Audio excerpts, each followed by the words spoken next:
Ouais, et stop. Ok.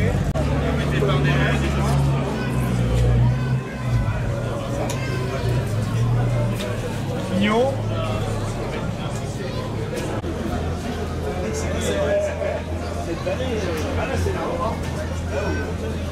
Toi, il fait un peu de bruit. Il ne pas de pointer important, hein. Il est rentré dans l'aventure, il y a une tête.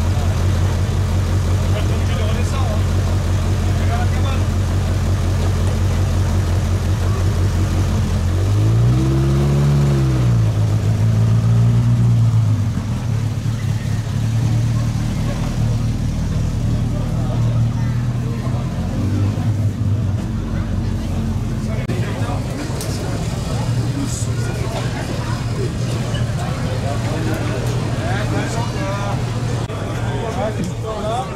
Stop. Ouais. Aussi, capot arrière. 40 ans dans le tout-terrain, pas capable de brancher les feux. C'est quoi ce vélo, hein? Je te le dis comme ça, mais rage comme ça.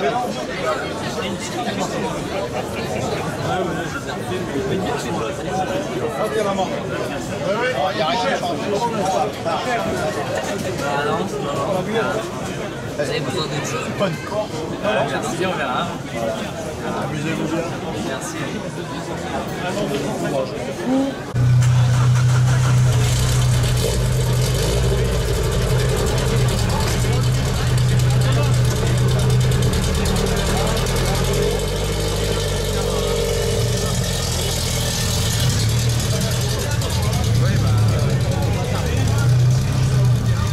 Ok.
Négocier avec Fabien.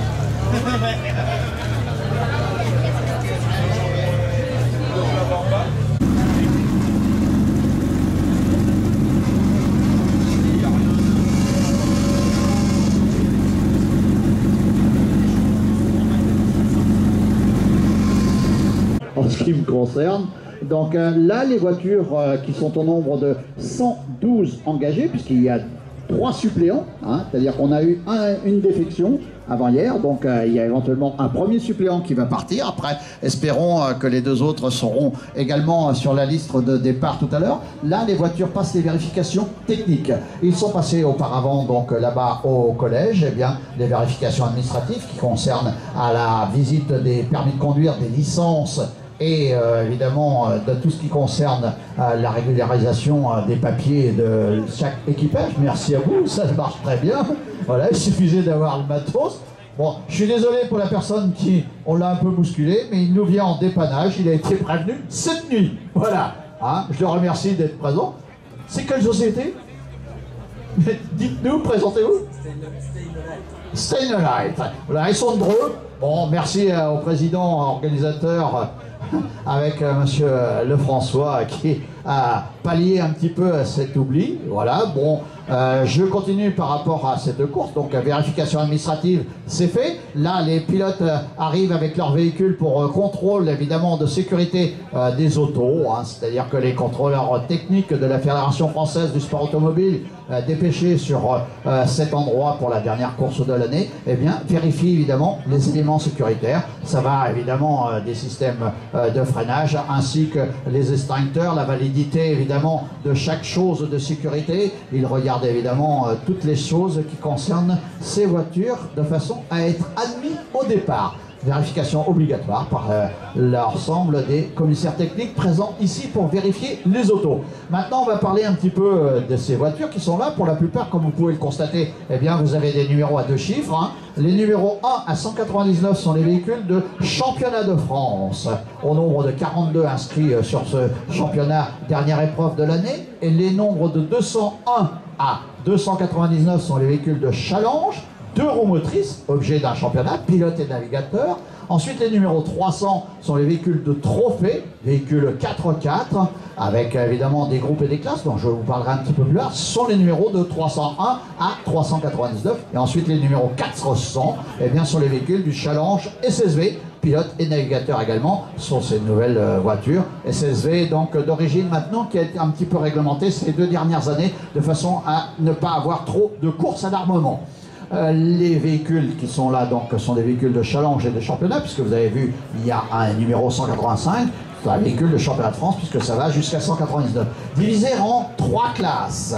Les classes qui marquent des points dans le championnat de France, c'est-à-dire les véhicules de 0 à 2 litres de cylindrée, c'est la T1A1.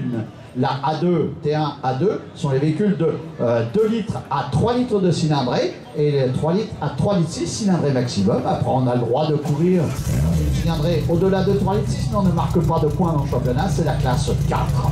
Dans les véhicules de challenge de roue motrice, c'est-à-dire les numéros 200, eh bien nous avons les véhicules qui font 2 classes. La classe de 0 à 1600 cm3 en 2 roues motrices, objet d'un championnat donc challenge de roues motrices, et de coéquipiers également dans cette catégorie, c'est-à-dire les 1600 à 2 litres, la T1B1 pour les 0 à 1600 et la B2 pour les pages anglais. Première course en France pour cet équipage au volant de ce véhicule, donc de catégorie championnat de France. Rob Boll avec ce véhicule de catégorie T1 à 3, moteur BMW aussi, pour Gatland, son équipière. Vous êtes la fille de l'homme? Non, pas de relation avec l'homme. C'est le même nom, mais c'est, voilà, rien à voir au niveau de la famille, pour l'équipière.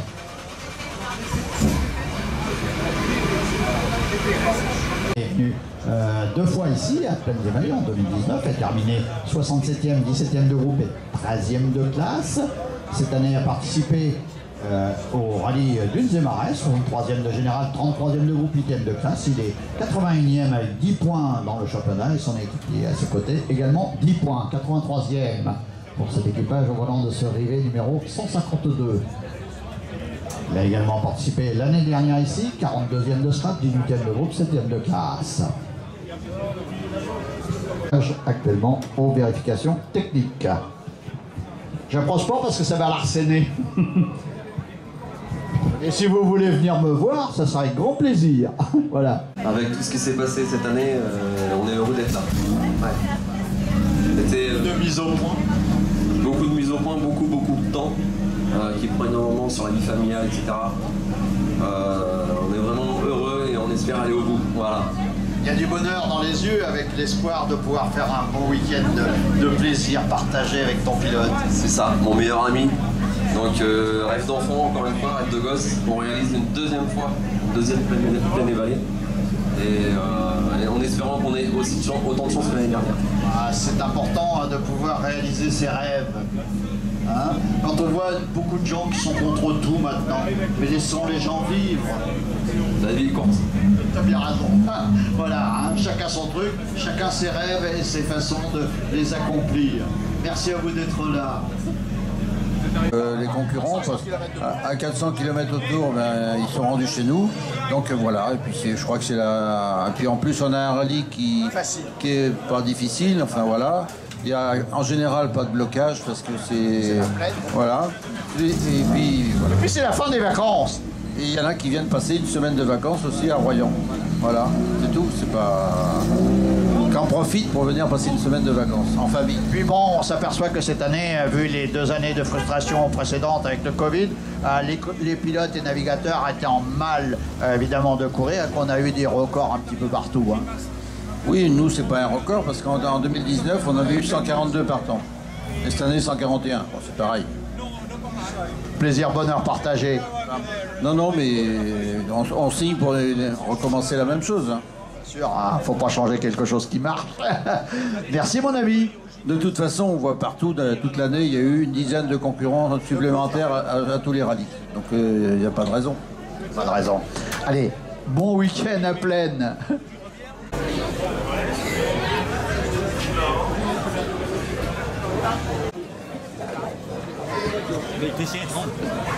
Ah, il y en a bien un qui marchait pas.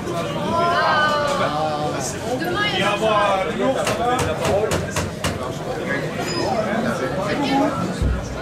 Ah, c'est bon, j'ai noté.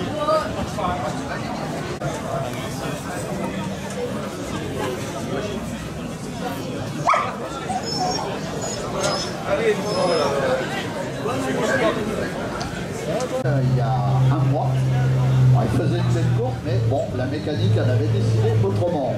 Par contre, il a dû bien s'amuser. Bon, maintenant, il va être chez lui.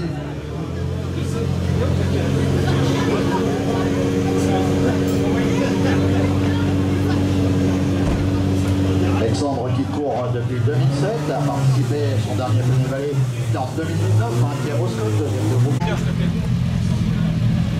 Comment abordez-vous presque à domicile, on va dire ça comme ça. Ah bah on est carrément à domicile, on peut le dire. Non, on l'aborde sereinement. C'est le dernier depuis Jean-Fontaine, donc là on est pas mal. C'est vrai que vous courez peu et que de ce fait, un plaisir partagé entre frangins en plus. Bah, c'est la deuxième fois qu'on fait ça, Nicolas et moi, et ouais, c'est très sympa. On passe un bon moment, un bon week-end. Et là, le but, c'est clairement de passer un bon week-end le plus longtemps possible. C'est le but de tout le monde, mais c'est vrai que ces derniers temps, bon, quand on a été dans une famille, évidemment, où ton grand-père a été un professionnel du tout-terrain, hein, dans les rallye-raids et dans beaucoup de choses, et puis un papa qui a été champion, est-ce que ça fait pas de l'ombre pour vous par rapport à ce que ça et pour y arriver? Forcément. Forcément, et que c'est plus difficile. Non, on essaie de faire notre chemin à nous, et après l'histoire c'est l'histoire, elle est là. Non, on accepte et on fait avec, au contraire, c'est plus. C'est vrai que quelque part c'est toujours un lourd fardeau à traîner par contre. Pour le pilote, oui. Ah bah oui, oui. Pour le pilote, à ce moment. Peut-être, après vous partagez, je pense, le volant en plus, je crois. Non, pas ce week-end. Non, c'est son bébé, c'est lui qui pilote. Moi je suis copilote, c'est tout. Bon, eh ben, amusez-vous bien les frangins. Merci. Ah, il est concentré, hein. D'accord. Amusez-vous bien. Allez, à plus. Grand-papa sera là? Oh oui, ça m'étonnerait. Il nous prépare un plein bon rien. À chaque fois il passe. Je sais pas quand, mais il passe. Il est comme moi, il a fait les 48. Bah, il a fait le premier, c'est ça. C'est toujours un plaisir de le rencontrer. Tu lui salues le bonjour au passage. Le championnat avec 28 points. 150e pour l'équipier qui a couru plus de courses et 2 points de participation cette année. Première course avec Cox pour l'équipier.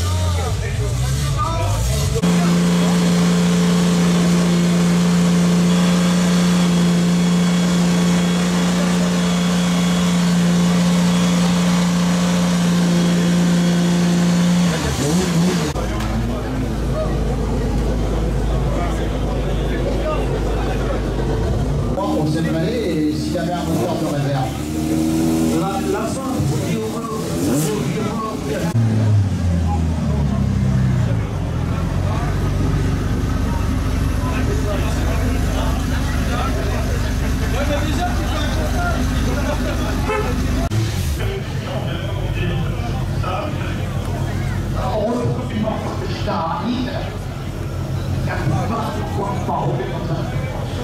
Et évidemment, amène beaucoup de technicité. Exactement, on a voilà, donc ambition sur cette course? Et pourquoi pas un numéro attribué pour l'année prochaine? C'est possible. C'est pas mal, oui. Elle est toujours avant? Hugo. Ton papa discute avec le technique, il se connaît bien. Tu en connais un petit peu? Ouais, on était aussi aujourd'hui.